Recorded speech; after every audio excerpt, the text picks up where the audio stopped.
Olá, meus amigos, amigas, internautas, sejam todos bem-vindos. Que o ano de 2014 seja repleto de paz, amor, harmonia e equilíbrio. E que Jesus esteja presente em nossos corações em todos os momentos da nossa vida. E nós, retornando hoje ao Grupo Espírita Kaibar Schutel, neste horário, vamos dar continuidade ao estudo deste livro. Todos já viram do ano passado, Vida e Atos dos Apóstolos, escrito pelo nosso patrono Kaibar Schutel em 1933-35. Então hoje nós vamos ao capítulo Chegada de Pedro e João a Samaria, exortação a Simão. Então vamos ver o Atos capítulo 8, versículos 14 a 25. Os apóstolos se achavam em Jerusalém, ouvindo que a Samaria recebera a palavra de Deus. Enviaram-lhe Pedro e João, os quais foram para lá e oraram por eles, para que recebessem o Espírito Santo. Porque sobre nenhum deles havia ainda descido, mas somente tinham sido batizados em nome do Senhor Jesus. Então, sendo-lhes impostas as mãos de Pedro e João, recebiam o Espírito Santo. Quando Simão viu que pela imposição das mãos dos apóstolos se dava o Espírito, oferecia-lhes dinheiro, dizendo: dai-me também este poder, que aquele sobre quem eu impuser as mãos possa receber também o Espírito Santo. Mas Pedro disse-lhe: pereça contigo o teu dinheiro, pois julgaste adquirir por meio dele o dom de Deus. Arrepende-te, portanto, desta tua maldade e roga ao Senhor que, se é possível, te seja perdoado este pensamento do seu coração. Pois vejo que estás em um fel de amargura e nos laços da iniquidade.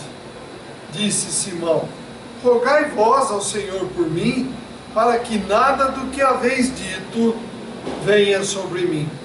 Eles, pois, havendo testificado e falado a palavra do Senhor, voltaram para Jerusalém e evangelizaram muitas aldeias dos samaritanos.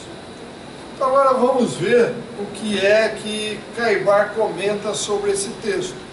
Não vamos confundir aqui Simão Pedro com Simão, o adivinho, aquele que fazia a leitura das mãos, aquele que adivinhava as coisas que iriam acontecer. São pessoas distintas. Esse acho que é o Zelote, né? Esse Simão? É, o Simão Pedro e o Simão. É, o Simão Pedro e esse Simão. O Zelote para diferenciar de... Exatamente, foi isso mesmo. Então diz aqui o nosso querido Kaibar: a primeira coisa que se aprende nessa passagem é que havia no tempo apostólico uma forma de mediunidade que consistia em desenvolver nas pessoas aptas a receberem o Espírito. Que Espírito? Qualquer Espírito que nós recebemos também. Receberam o Espírito. Então era uma forma de desenvolver a faculdade mediúnica. Então essa mediunidade era rara. Pedro e João, apóstolos do Cristo, tinham essa faculdade, assim como Paulo também a possuía, como nós vamos ver aqui nos comentários que ele vai fazer. Os apóstolos adotavam então, naquela época, o sistema de rogarem primeiramente ao Senhor, para que os crentes recebessem o Espírito. Era ao mesmo tempo uma oração a Deus e uma invocação aos próprios Espíritos. Depois faziam a imposição das mãos sobre aqueles que acreditavam que a partir daí seriam os prosélitos, ou seja, aqueles que assimilassem os ensinamentos do Cristo. Vejam vocês, meus amigos internautas, para este planeta, Deus permitiu que fossem criados, ou que viessem habitar este planeta, melhor dizendo, melhor esclarecendo, cerca de 30 bilhões de espíritos. Hoje, não na época que nós estamos lendo, hoje, qual é a população encarnada da Terra? 7 bilhões em números redondos. Outros 7 bilhões acreditam que morreu, acabou, não existe nada. Onde é que estão esses outros 7? Ao desencarnarem, estão em estado de sono, dormindo no mundo espiritual. Mas o sono de repouso do justo, não. Estão naquele estado de altas reflexões, pensamentos profundos. 7, com mais 7, 14, para 30, 16. Onde é que estão esses 16 bilhões de espíritos? Estão à nossa volta, coexistindo, convivendo conosco. Então naquela época era a mesma coisa. Quando nós regressamos ao mundo espiritual, acabou? Morreu? Não. Nós vamos para uma dimensão diferente. Nós vamos para uma matéria etérea, sutil, cuja forma de contato é diferente, cuja forma de manifestação é diferente. Mas ao ir para lá, nós esquecemos os nossos entes queridos? Não. Nós queremos nos comunicar, nós queremos falar. Oi, gente, estou vivo, estou aqui, a vida continua. Na época era a mesma coisa. Os espíritos que éramos nós, queríamos também nos comunicar. Foi isso que aconteceu na Samaria. Como nenhum dos convertidos por Felipe houvesse recebido o Espírito, Pedro e João impuseram as mãos sobre eles, e eles davam a manifestação dos Espíritos, que lhes serviam de protetores ou guias espirituais. Ora, Simão, o mago, possuidor, como dissemos, de todas as mediunidades, que já havia observado os prodígios operados por Filipe, não conhecia esse novo dom, ficando por isso maravilhado e desejoso de possuí-lo. Como ele poderia fazer para alcançar o seu objetivo, o seu desejo? Aliás, muito natural. Então, nesse mundo que há de melhor, de mais útil, de mais atraente, de mais belo, de mais poderoso, de mais caro, o que é? O dinheiro. É o que nós procuramos todos.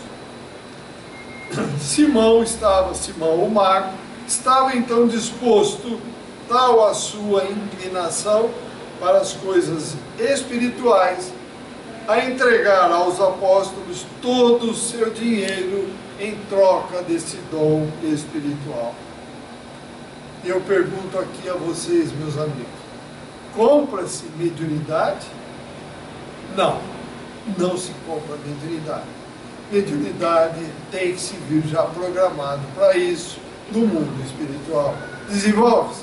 Pode se desenvolver com muita dedicação, com muita atuação, trabalhando muito em prol do próximo, sem interesse financeiro.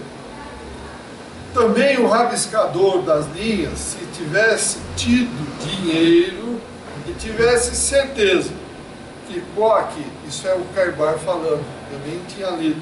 Também o rabiscador, quer dizer, o Caibar, se tivesse muito dinheiro e tivesse certeza que qualquer dom se poderia alcançar com dinheiro, não relutaria em se despojar desses bens para conquistar esse tesouro que os ladrões não alcançam e que as traças não corrompem.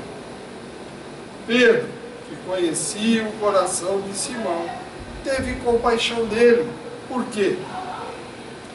Mas precisava ali redarguir, bater firme com muita energia, para nos deixar um exemplo que a divindade não se suborna, nem se deve pagar com dinheiro da terra as coisas do céu. Jesus foi claro: dai a César o que é de César, o dinheiro, e dai a Deus o que é de Deus, o lado espiritual. Então, formalizando-se, deu a importante lição a Simão: pereça contigo o teu dinheiro, pois julgaste adquirir por meio dele o dom de Deus. As graças do céu, diz Caibar, são incorruptíveis. Não se pode permutá-las com o que é corruptível, com o dinheiro ou qualquer outra coisa. Não há dinheiro em todos os mundos que se equilibram no universo que possa comprar qualquer coisa oriunda dos céus, oriunda do mundo espiritual. Nem batismo, nem indulgência, nem matrimônio, nem perdão de pecados, nem dons espirituais, nem a fé, nem a esperança, nem a sabedoria, nem coisa alguma. Nada. Por que Caibar falou aqui nem pecados? Porque a época do Papa Leão X havia o livro das taxas e das indulgências. Ou seja, tinha uma relação de pecado. Cada pecado tinha um preço. Então, se você matou uma pessoa, ia lá, pagava, estava liquidado o teu pecado. Mentira! Isso não existe. Não se paga. Pecado não se perdoa com dinheiro. Se nós fizermos o mal, nós temos que corrigir o mal. Imagine os senhores, se eu mato, eu pessoalmente, tiro a vida de alguém. Continuo na terra, e se alguém volta para o mundo espiritual, ele vai me perdoar? E se eu oferecer dinheiro para ele? Nunca.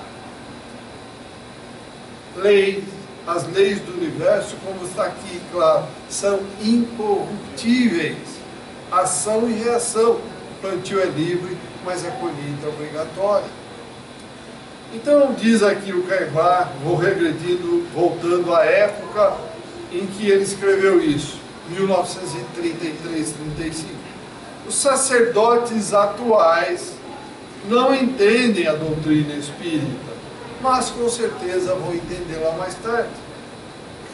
Mas Simão, voltando Caibar a Simão, talvez porque não fosse sacerdote, compreendeu logo o que Pedro dissera e lhe rogou como a João, para que nada lhe acontecesse por aquela ousadia, e pediu aos apóstolos por ele intercedessem junto ao Senhor. Simão, homem inteligente, dotado de espírito, compreendeu logo a nova fé, que viria trazer uma revolução religiosa indispensável ao progresso da humanidade. Mas, não estando inteirado sobre os princípios básicos de tudo aquilo que o Cristo ensinou e exemplificou, e como quisesse armar-se de poderes espirituais, aventurou aquela proposta, que retirou imediatamente devido à resposta categórica do apóstolo Filipe. Então os apóstolos, depois disso, voltaram a Jerusalém, donde saíam para as aldeias do samaritano, anunciando o Evangelho. Foi provavelmente de Jerusalém que Pedro redigiu suas epístolas aos estrangeiros que por ali estavam. Na segunda epístola, no capítulo 2, versículos 1 a 22, leem-se importantes considerações que servem perfeitamente ao nosso tempo, como uma exortação cheia de verdade e de fé a todos aqueles que estão dispostos a palmilhar, a procurar, a seguir o caminho traçado por Jesus. Vamos ler essa epístola. Ei, mas houve também entre o povo falsos profetas, Existem falsos profetas hoje? Cheio, né? Como entre vós haverá ainda falsos mestres, os quais introduzirão ainda heresias destruidoras, negando até o Senhor que os resgatou, trazendo sobre si repentina destruição. E muitos seguirão as suas dissoluções, e por causa deles, desses falsos, será blasfemado então o caminho da verdade. O que acontece hoje? Não se diz muita bobagem. Parece que tudo que é errado hoje virou verdade, tudo que é verdade virou falso, não é verdade? Não é isso que está acontecendo? Está aqui, ó. Tudo será blasfemado, heresias destruidoras, negando então até o Senhor, e muitos seguirão as suas dissoluções, e por causa deles será blasfemado o caminho da verdade. Em avareza, com palavras fingidas, farão de vós negócios, e a sua condenação, já de longo tempo, não tarda, e a sua destruição não está dormindo. Prepare-se, porque se Deus não poupou a anjos quando pecaram, mas lançou-os no inferno e os entregou aos abismos da escuridão para serem reservados para o juízo, se não poupou o mundo antigo, mas preservou a Noé, pregador da justiça, com mais 7 pessoas, quando trouxe o dilúvio sobre o mundo dos ímpios, se reduzindo a cinzas as cidades de Sodoma e Gomorra, condenou-as à total ruína, havendo-as posto para exemplo daqueles que vivessem impiamente, e se livrou ao justo Lote, que foi retirado de Sodoma, da destruição de Sodoma e Gomorra, atribulado pela vida dissoluta daqueles insubordinados. O Senhor sabe livrar da tentação aos piedosos e reservar aos injustos sob castigo para o dia do juízo, mas principalmente aqueles que, seguindo a carne, andam em desejos impuros e desprezam dominação. Então vejam, meus amigos, isso foi escrito por Pedro há 2000 anos atrás, 2000 e tantos anos atrás. Atrevidos, obstinados, não receiam caluniar dignidades, enquanto que os anjos, ainda que sejam maiores em força e poder, não ferem contra elas juízo caluniador diante do Senhor. Mas esses, como animais, sem razão, por natureza nascidos para serem presos e mortos, caluniando coisas que ignoram, na destruição que fazem, certamente serão destruídos, recebendo a paga da sua injustiça. Plantio é livre, mas a colheita é obrigatória.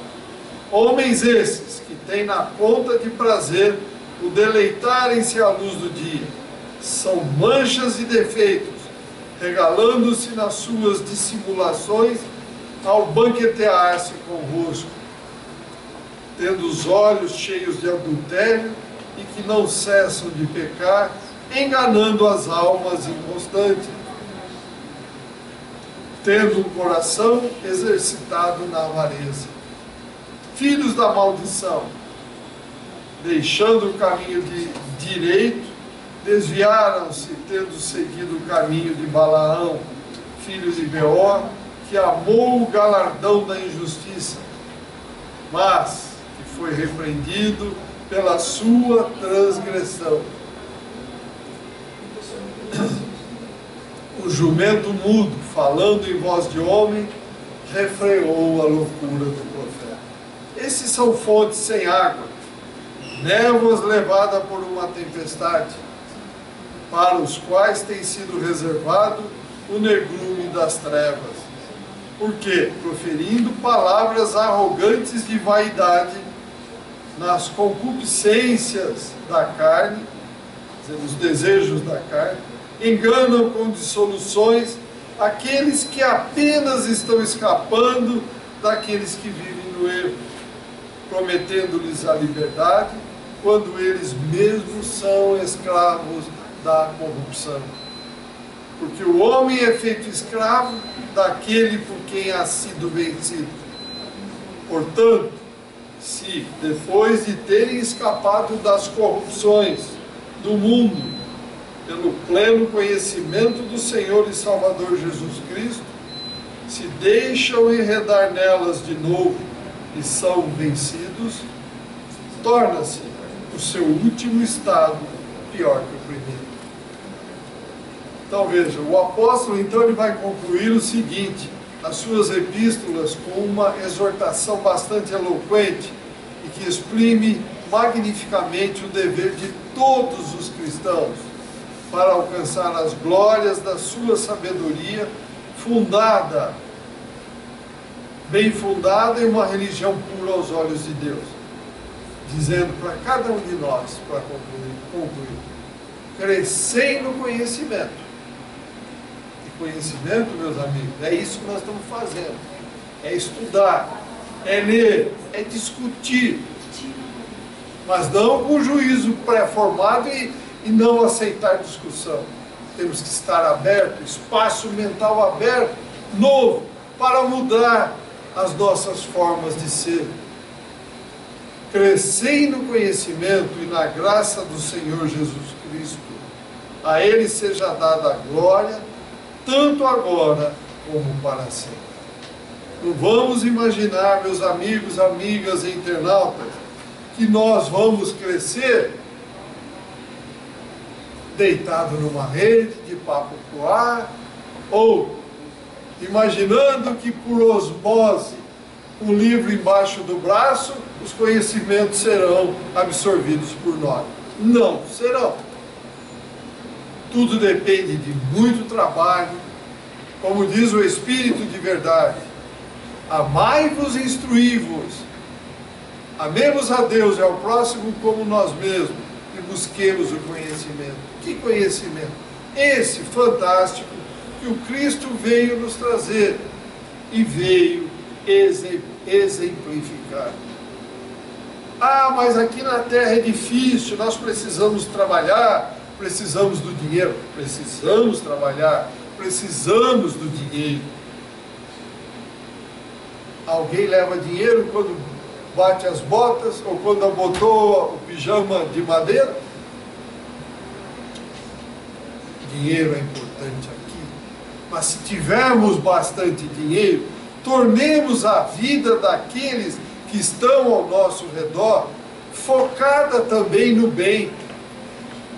Desenvolvamos creches, desenvolvamos orfanatos, abramos escolas, propiciemos àqueles que queiram buscar o Cristo condições de absorver o Cristo. E não achar que nós devemos, por termos dinheiro, viver só nas benesses da matéria. Não levamos nada disso. Mas disso que nós usufruímos em excesso, disso seremos cobrados. Então veja, nessa exortação aqui, chegada de Pedro a Samaria, Simão, que queria ter os dons da mediunidade, sem merecer, para quê? Para ganhar dinheiro. Para ganhar dinheiro, ou ficar rico. E o lado moral não precisa crescer? Este é o mais importante. Nenhum de nós é terráqueo. Estamos momentaneamente na terra. Somos espíritos eternos que aqui viemos para mudar, abrir espaços mentais novos, para mudar coisas que em milênios de experiências ainda não mudamos. Chico, Chico, através do irmão X, conta a seguinte história. Uma mulher tinha vindo já 10 reencarnações aqui na matéria para matar um só defeito moral dela, a vaidade. 10 encarnações, sem conseguir. O que fizeram os benfeitores espirituais quando ela voltou para a espiritualidade depois da 10ª encarnação?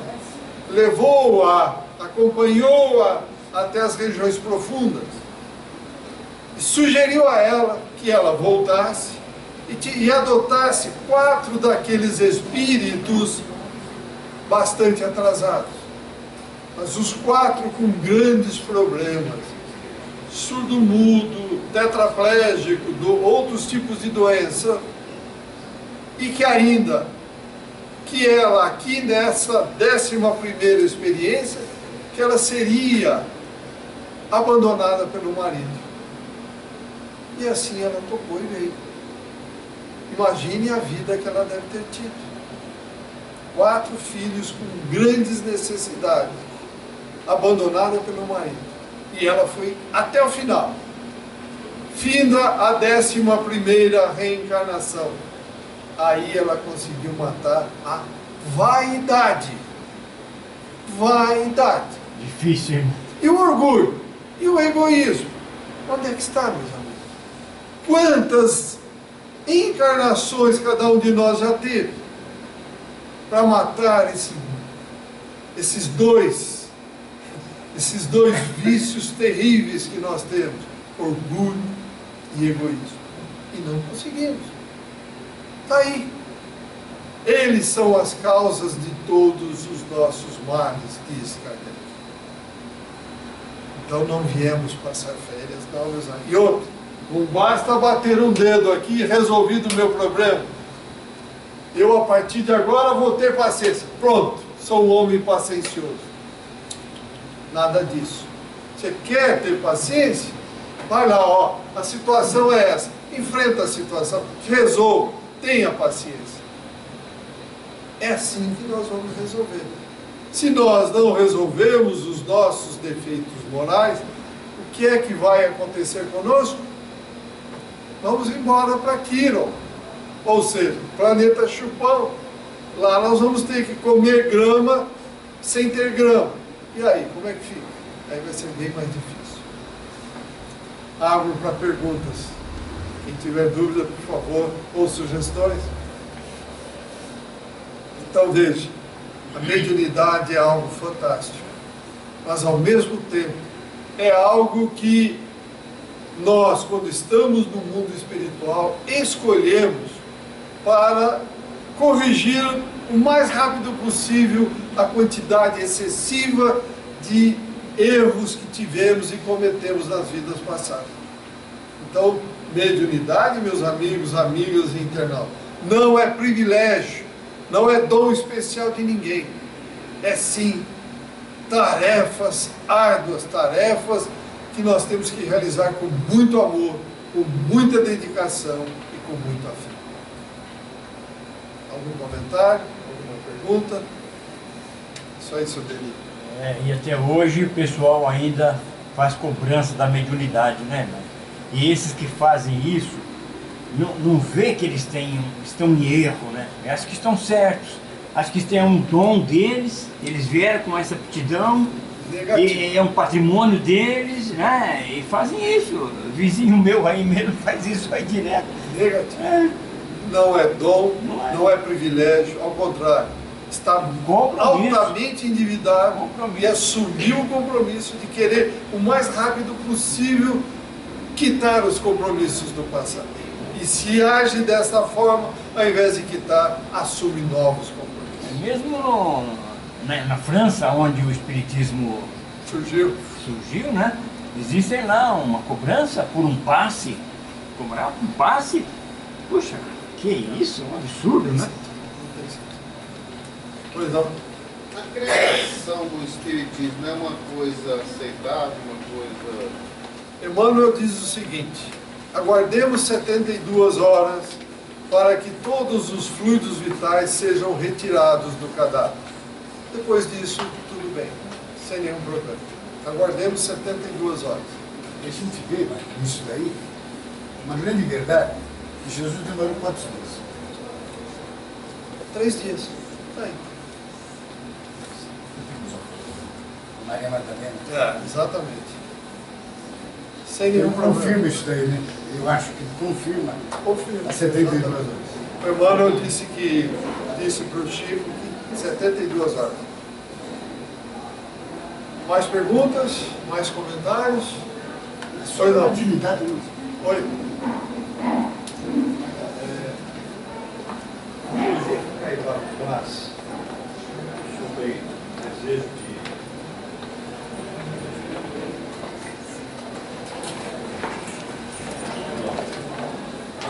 faz sobre a questão de ter os mesmos dons, apesar de ter